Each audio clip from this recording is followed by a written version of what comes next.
cold.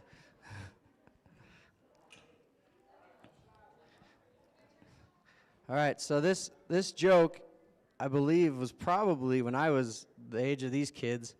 And I remember, I think it was Pastor Clint was here. And he had something going on, I can't remember, but we needed to fill some time. So he had people come up, and I believe it was Rob that told this joke. So Rob, if I mess it up, you can yell at me and boo, okay? So one day, Rob's out at Central. At the time of this story, he was at, I believe it was Ace Hardware, but today he's at Central, so we're going to go with Central. And a duck walks in and says, Rob, you got any fruit? Rob goes, no, this is a hardware store. We don't sell fruit here. So the duck goes, oh, okay, and he leaves. And the next day, the duck comes back out to Central and finds Rob and says, Rob, you have any fruit? Rob says, no, this is a hardware store. I told you yesterday, we don't sell fruit here. So the duck goes, oh, okay. So he comes back a third day and says, Rob, you got any fruit? Rob goes, no, we don't sell fruit here, and if you come back one more time and ask me, I'm going to nail your feet to the floor. So the duck goes, oh, okay. So he leaves.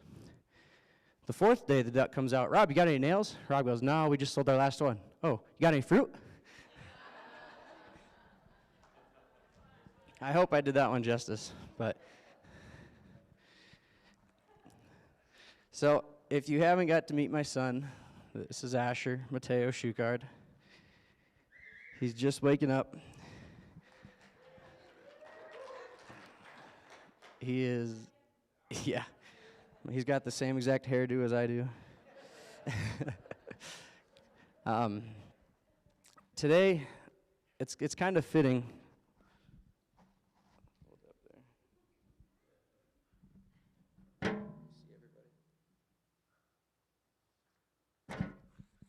There. It's kind of fitting, the songs we sang in worship, we talked about what a wonderful God God is. We talked about the power of God. We've talked about our King forever, and how he's in control, and how he's good, how he'll never let us down. Andrew didn't know what I was going to speak on when he planned worship, and so it's just so fitting, and it's cool how God lines things up. But today, I'm going to tell you the testimony of Asher already. He's only 5 months old, but he's been through quite a ride. And I am going to be a tearful mess, so just prepare yourself for that. Before he was born, I mean, I wouldn't cry at anything. And now I just swear I just can't hold back the tears, so bear with me. But doesn't he just have the cutest little face? I'm not saying that because he looks like me. All right, Mom, you can come get him if you want. But anyways, I kind of want to give an intro a bit. So, I believe there's a lot of power in the power of testimony. The Bible says that we overcome by the words of our testimony. But I think, in the searching that I did, I think there's more to it than just what's in the Bible even, like as far as what we can understand. And I think this past year I've really come to understand it a bit more. Anita Larson shared a testimony on Christmas Eve, and it was so powerful. I remember hearing stories, I can't remember, it was a couple months ago from Dave Miller, just stories of the people in this church and the things that happened. And then last week hearing about Provision International and everything, just testimonies that they just lift our spirits. They encourage us. When Jesus performed miracles, he oftentimes said, "Go and tell of what you have seen." Because he knew that him getting up and telling everybody was going to be powerful, but he knew that people sharing their stories of what Jesus had done was going to be even more powerful. So today, as we share this testimony, I hope that you're encouraged, that your faith is lifted, that your hope is encouraged, that your trust in God is built, and that it is growing. My first point, and you guys should be happy, this is only a page long. It's real short today. My first point is that God knows what he's doing, and he knows when he's doing it. Asher wasn't necessarily planned. for one, okay? So we were pretty shocked when we found out he was going to be born. And fast forward to September, he was due in October. He was due October 16th. In September, Bethel and I both came down with COVID. And with all the uncertainties of COVID, we were unsure of Asher and what would be the effect on him. We'd heard things that were mostly positive, that such as he would get the antibodies and stuff because Bethel had it. But there's still a fear and there's an uncertainty of what if the doctors are wrong? What if they don't really know the effect? What if? And that caused a lot of fear in me. I was pretty worried. And I was telling Bethel that one day, and I was like, man, I'm just freaking out. What do we do? Should we go see a doctor? Should we see what they can do? If there's anything they can do to make sure he's okay, do we need to go check in? And I remember we were sitting in our living room, and she stops me and says, hey, God knew that we were going to have COVID while Asher was being created. God knew that we were going to face that fear. And God knows what he's going to do.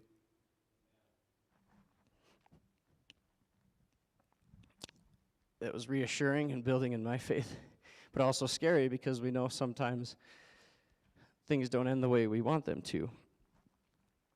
But it was comforting knowing that God knows. It's kind of cool. I've realized that, we memorize all these Bible verses growing up and being around the church, and we learn all these, I call them the basic ones, like the ones that everybody learns, Jeremiah 29:11, John 3:16, Genesis 1:1, all that stuff. But it's cool how as we age, or at least as I age, I learn different definitions of that. And this was one of them. When God says, I know the plans I have for you, plans for hope and a future, plans to prosper and to succeed, that's a whole new definition to me now. Because I was so scared. And thank God my wife is such a strong believer that she was able to encourage me and to help me to keep believing that God was in control and God knew what was going on. And yes, we were sick, but yes, our God is also bigger.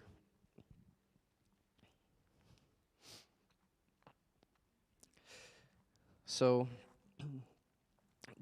it was just about a week after we both were starting to recover from COVID. I had gone back to work. We have a doctor's appointment. We go down, and the doctor says, well, I don't like the way things are looking. Your blood pressure's high, and we need to have you come back down, and we need to induce. We need to have this baby now before anything else goes wrong. And we had the most interesting doctor. He actually went to school with Dawn's sister, right? He actually had a crush on her. Don't tell him I said that information. But so it was cool that God had lined that up. What are the odds that of all the doctors we could have picked or had given to us or whatever, that it was one that we had a connection with. And we got to know him through the monthly checkups and the visits. But you could tell that there was a different feel, that there was a little more investment. Not like he did better than he usually does or anything, but he had a different level of care for us because we had that relationship. And being first-time parents and going through this, and during COVID, you couldn't have, I still think you can't, but you can't have any visitors while you're there. It's just Bethel and I and our phones, and we're trying to talk to our families and figure everything out, but we had the guy on the inside, right? So that brought comfort. But then Bethel got a text one day from one of her former classmates, Crystal Bouchard. She said, would it be weird if I was your nurse? And Bethel was like, oh, that would be amazing. And it was so cool just to see how God, even though we felt, I guess I don't know if Bethel felt alone, but I felt alone in this. I was like, well, it's Bethel and I, and we've got to figure this out, and we've got a whole bunch of stuff to go through. But it was so cool that God started placing people in there, in our hospital room, literally, to be there for us. Because when you hear the rest of the story, doing it alone would have been horrible. But anyways, so we go in that Thursday. We get up at 4 o'clock and we drive to Billings. And Bethel's induced at 7:30. And we were hoping for a completely natural birth. We wanted Asher to come on God's time, on his own time, I guess. We wanted not to have to use medicine. Didn't want a C-section, anything like that. We'd been praying hard for it. We'd been hoping for it. So already the induction was a little bit discouraging to us because we felt that this wasn't the way that it was supposed to happen. But we get up and we go down, and 24 hours later, it's really not working.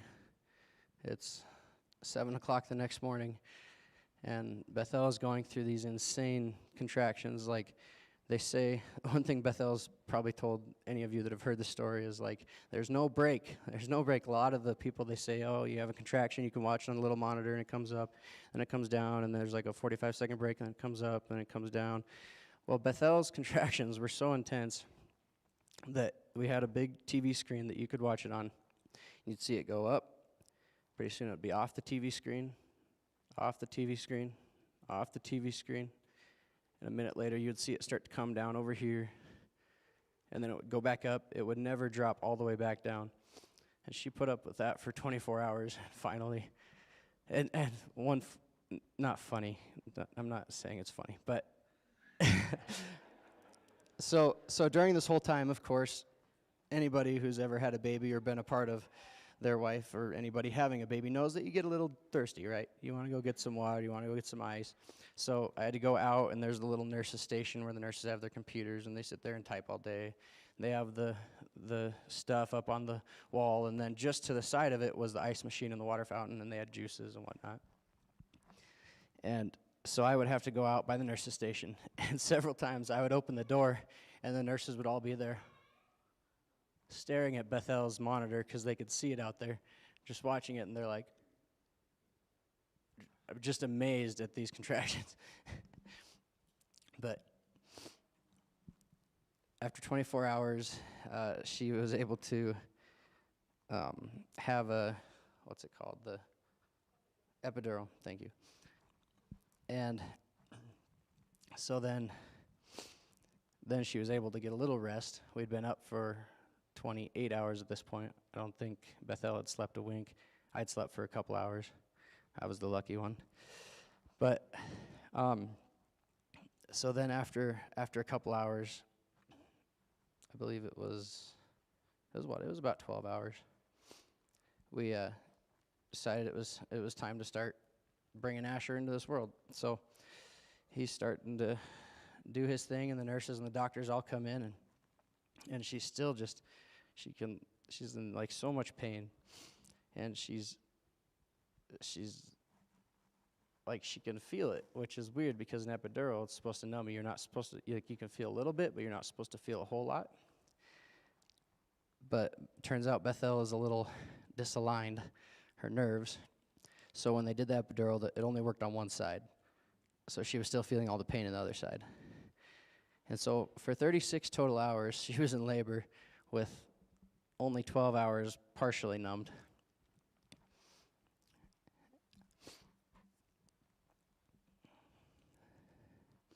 After pushing for 3 hours, the doctor said we've really got to look at some other outcomes. We've got to look at using some kind of assistance to get him out of there because what we're doing isn't working. That was very discouraging to us. We had a few moments that were just heartbreaking. We had the most amazing nurses. Crystal was there. She was able to be in the room with us for the very first shift, and then she was off for 12 hours, and then she was back on for 12 hours. So both of the hardest shifts where we had a lot of the emotional stuff going on, Crystal was able to be there with us. And it was so amazing to have have someone there in your corner and she was advocating for us. She was helping us. She knew what we wanted to do, and she knew exactly what to tell the doctors. And when we couldn't talk because we were literally crying so much because we were so heartbroken over everything that was happening and just discouraged.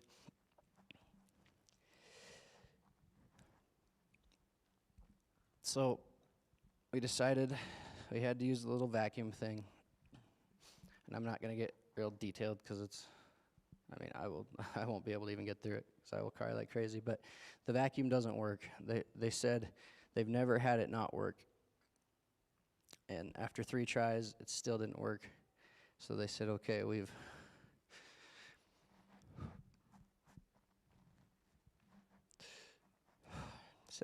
got to do a C-section.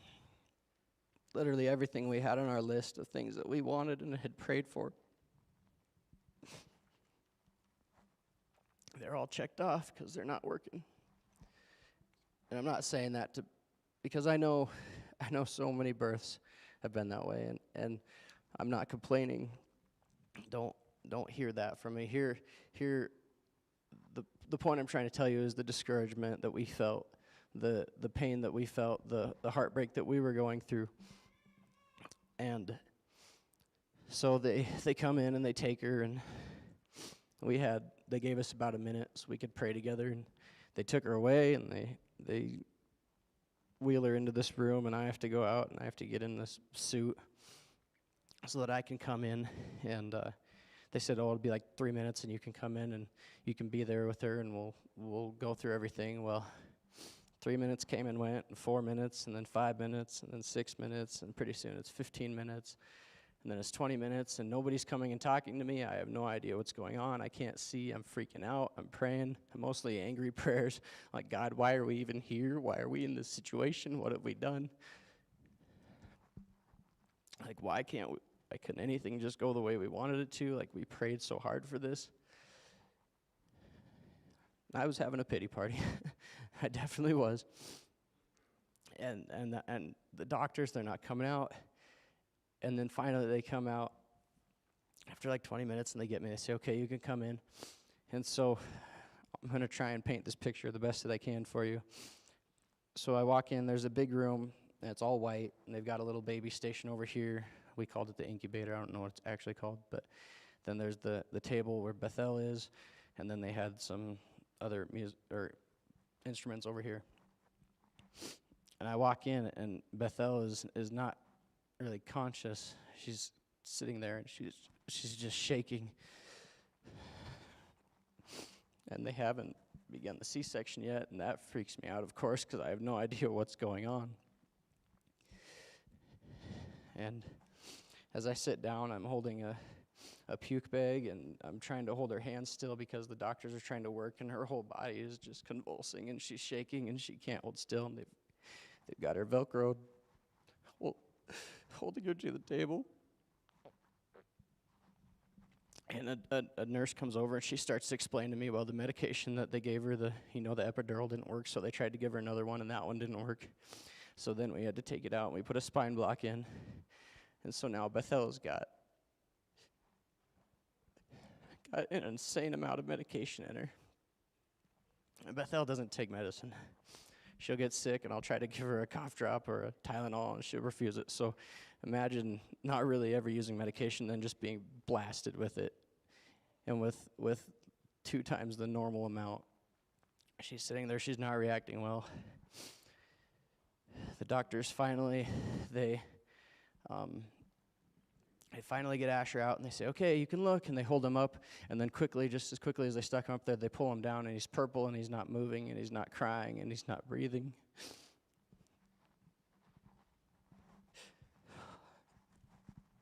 And Bethel was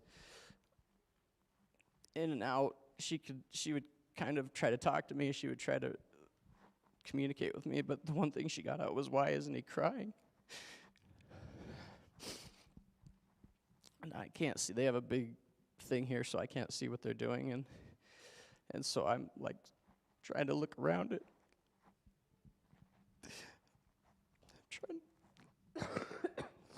Trying to see what's going on, what's happening. And I kind of wheel myself over, and I can look around, and they're over there, and they're giving him oxygen. They're doing CPR on him.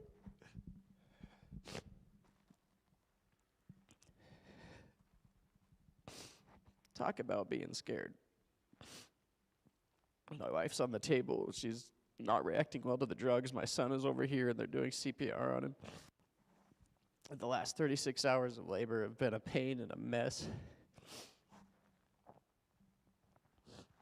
The people that were doing CPR on him, they could see that I was looking, so they formed a wall so I couldn't see.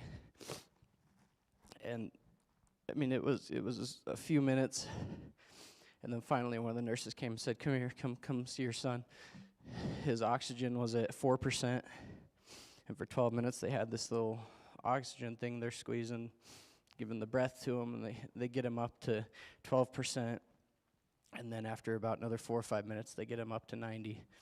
And he starts to turn red, and he starts to move a little bit. He's never really been a crier, but he was kind of squawking, making some noise.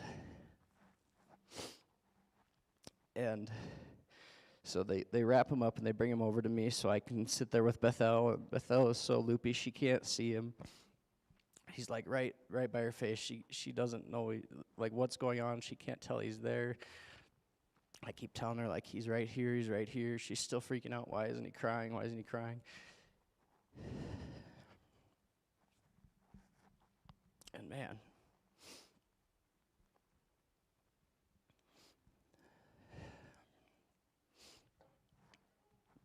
that was probably the new scariest point of my life. Last time I talked about the previous most scary point. But my point in telling you this part of the story is that God still works miracles.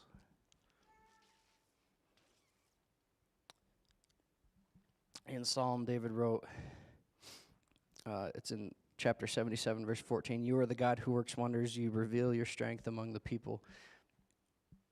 When he wrote that, God was performing miracles, and I just want to get up here and declare today that God is still performing miracles. He has not stopped. He has not given up on us. That He is still performing miracles. He is in control. He knows what He's doing, when He's doing it, and He is still working wonders. Even in our scariest, most crazy, hectic, painful, discouraging moments, God is working wonders. Ephesians 3:20 says, and I've told you guys this verse probably every time I've stood on the stage, but I believe it's such a powerful verse. It says that God can do abundantly more than we can dream, think, or imagine. And in that moment, sitting there with my son on the table getting CPR done and my wife reacting to the medicine, there was not a lot of dreaming going on. There was mostly fear. What's going to happen? Are we going to get through this? Am I going to go home alone today? Am I going to go home with a son? Am I going to go home with a wife and a son? Am I going to go home with just a son? There's so much fear at that moment that I was not dreaming. I was not imagining anything other than negative stuff. But I walked out of there with a fully healthy wife and a fully healthy baby, because God does more than we can dream and more than we can think and more than we can ever imagine. He is working miracles, and He is still working them.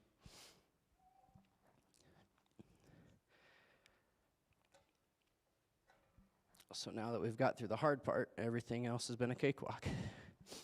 Just kidding.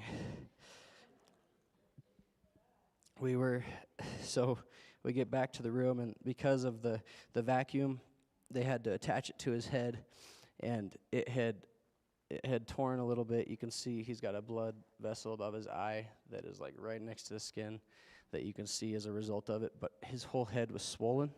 You could push back here, and the front of his head would move because there was so much fluid in there. And I know this is common for babies to have bilirubin issues, but this was another kind of just another stab at us. Is they said, yeah, it's probably a result of the vacuum, and well, we had the choice to just skip the vacuum and go to the C-section, and we had a choice to try to use forceps, and so then we were kind of like, man, this is what we did to him. And they said there may be brain damage, and he may not be able to suck. He may not have a sucking reflex. He may not have a fully healthy brain. He may not be able to hear. There's so many issues that they said they're not likely, but it's very possible. And in our situation where everything else had gone wrong, we thought, well, why wouldn't a million other things go wrong? And so then when we hear that, or when we see that he's got this swelling issue and this bilirubin, we just take it on ourselves. This is our fault. We should have just skipped and went to the C-section. Why would we ever try the vacuum? Like, how selfish of us. I mean, just all of these thoughts, all of these lies of the enemy are just flooding our minds. And I believe we were in the hospital. He was born Friday. We left Sunday night and came home. But for that Saturday and Sunday morning, he had to sleep under this little blue light thing. If you've ever had a baby with bilirubin issues, you've seen it. But he has to wear this little mask. I call it his dinosaur mask because it's got like a scale thing here, and then it's got like 2 more scales. It kind of looks like a dinosaur. It's actually kind of cute if it's not in the situation that we were in. But he would, that first night that he was under that machine, he would flip his mask off. He's always been so active with his hands. His hands are always moving. And he would flip his mask off, and that light would be blinding him, and he couldn't sleep. So I'd have to get up, and Bethel at this point still couldn't move. Okay, actually, I'm kind of getting ahead of myself. So after we get Asher back to all the oxygen, and we get back to our room, for 3 hours, Bethel still can't hold Asher because she's shaking so bad. The doctors are sitting there. The anesthesiologist is literally sitting there looking through a manual, trying to figure out, like, what's going on with her. Why is it? Like, he's like, what was her weight again? What was her height again? What was her age? They're going over everything, trying to figure out what's going on. So they take her back to our room, and he's still checking up on us, and the doctors are coming in, and they're trying to figure out what's going on. So for 3 hours, Asher could not really meet his mom. Bethel couldn't hold him. And those are such precious moments you always see in the movies. Out comes the baby, they wrap him, and straight to the mom, and that's a moment that we had begun to dream of, the moment that we got to sit together as a family. And it just added to the discouragement because that was another thing that was wiped off our list that we couldn't go through, that we couldn't have.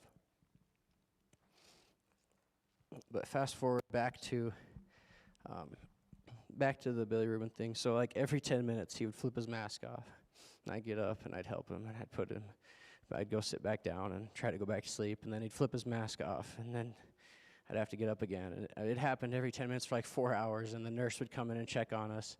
And then finally, one of the nurses was like, let me just take him. We'll just wheel him out here. We'll take him. You guys need to sleep. We had been up for almost 48 hours at this point. And that's just, I want to attest that back to the beginning. I said Asher wasn't planned, but that hospital staff, that group was planned. Most of the group that we had were Christians, and Crystal actually, she said, I didn't get to hand select pick them, but I got to give a strong recommendation of who you guys had. So God was already lining that up a long time ago so that we could get through these moments, that we could have people in our corner fighting for us. We had the most amazing nurses and the best doctor.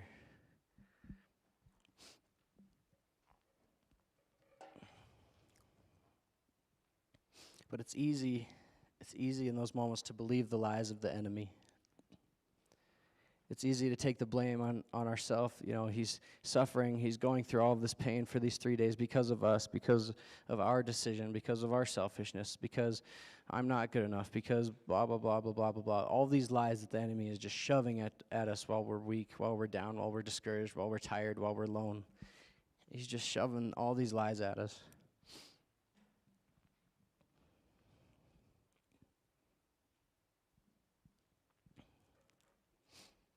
2 Thessalonians 3:3 says, but the Lord is faithful, and he will strengthen and guard you from the evil one.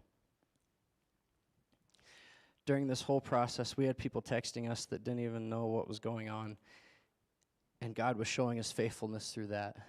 People were encouraging us. People were praying for us. People were speaking life over us. God obviously was there. He never left. And when we began to get texts and calls from people, we began to be able to hear God's voice through them. He was faithful. He was there showing us that he had never left our side, that the lies of the enemies are a bunch of trash and we don't have to listen to them.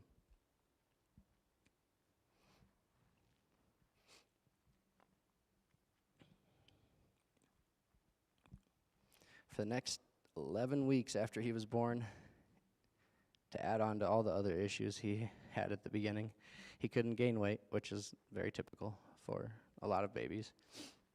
And so we made 11 straight weeks, or 11 straight trips. For 11 weeks straight, we made a trip down to the hospital just to get told, yeah, he's not gaining weight. You guys need to feed him more. You need to feed him more. You need to feed him more. It's not working. You need to feed him more.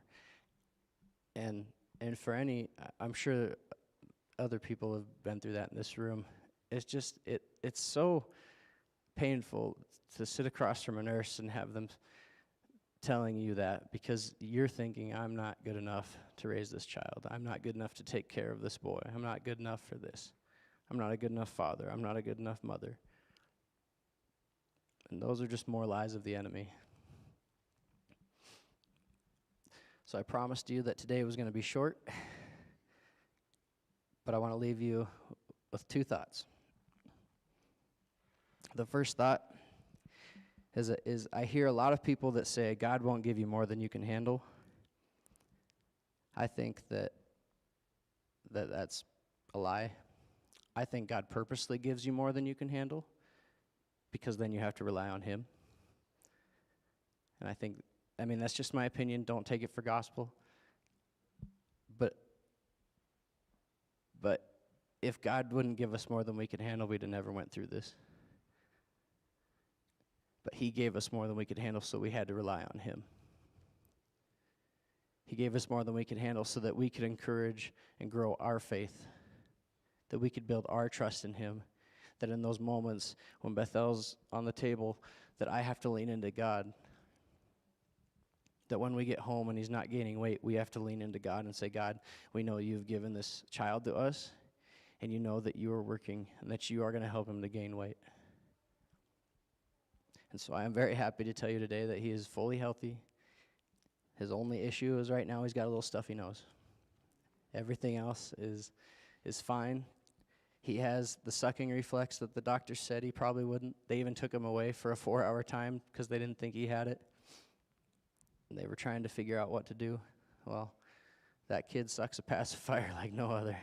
They actually told us that. They said most kids can't hold this pacifier this early in their life. And just to kind of touch back on the strength part, when we finally got him healthy right before they released us to come home, I was holding him, and the nurse comes in, and she goes, whoa, he's holding his head up? I said, yeah, he's been doing it for like 5 minutes. Like, I've never held a baby before. The closest I've ever held to a baby was Silas, which is Danielle and Andrews, and he was a couple months old already. So I didn't know that was not normal. And she goes, wow, that's crazy. She runs out. She grabs another nurse, and they come in. Like, what, 5 minutes? And they're like, this baby is so strong. It's crazy. Already, he can pretty much, he's on not on all fours, but he's already moving around. He's wiggling around. And we put him on the nurse's table at one of those first 11 check-ins that we went to. And he was like crawling around on his stomach. And the nurse is like, that is the earliest I've ever seen a baby move that good. And so that was encouraging to us, because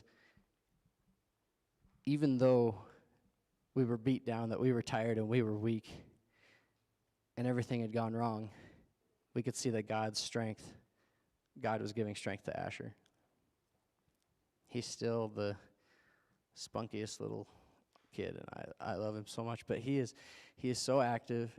He can already stand with both hands on the couch and just stand there by himself, which, I don't know. I'm just learning all these things, so maybe to you guys it's like, okay, whatever, like we've all seen it. But for me, this is like amazing, right?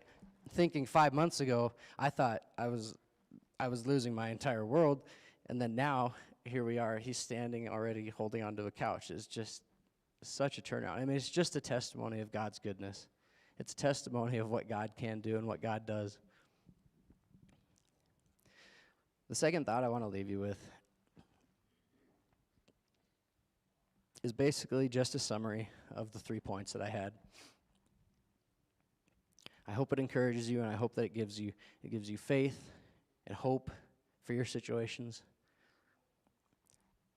But God knows what he's doing. He knows when. He's still working miracles, and he will give you strength to endure through the storms. So if you'll stand with me, I just want to pray, and then we can fight our way home through the snow. God, we thank you so much that you are a God of miracles. God, we thank you that you are a God of your word, that when you give us a promise, that you deliver. God, we thank you that you take care of us, that you watch over us, God, that you give us strength when we are weak.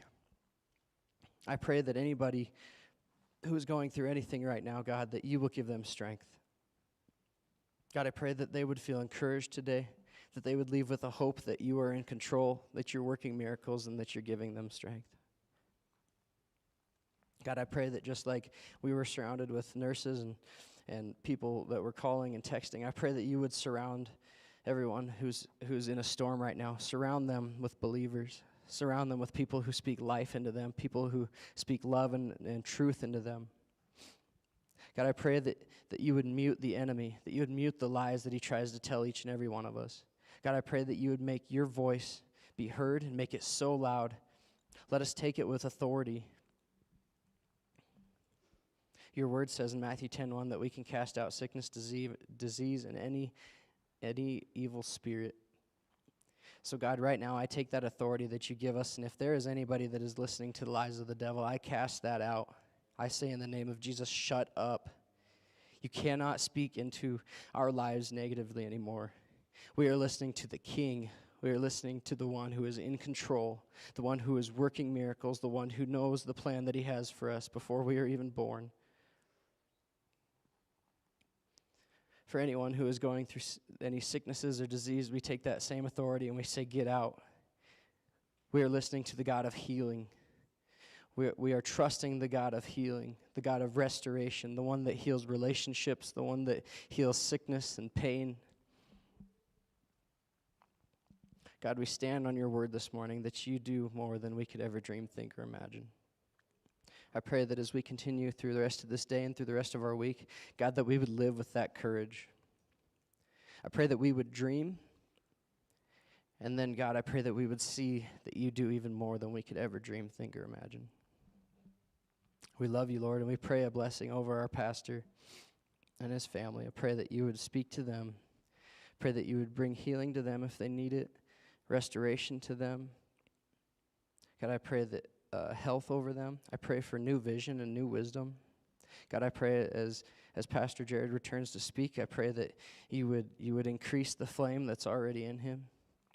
God, that you would set him on even more on fire for you.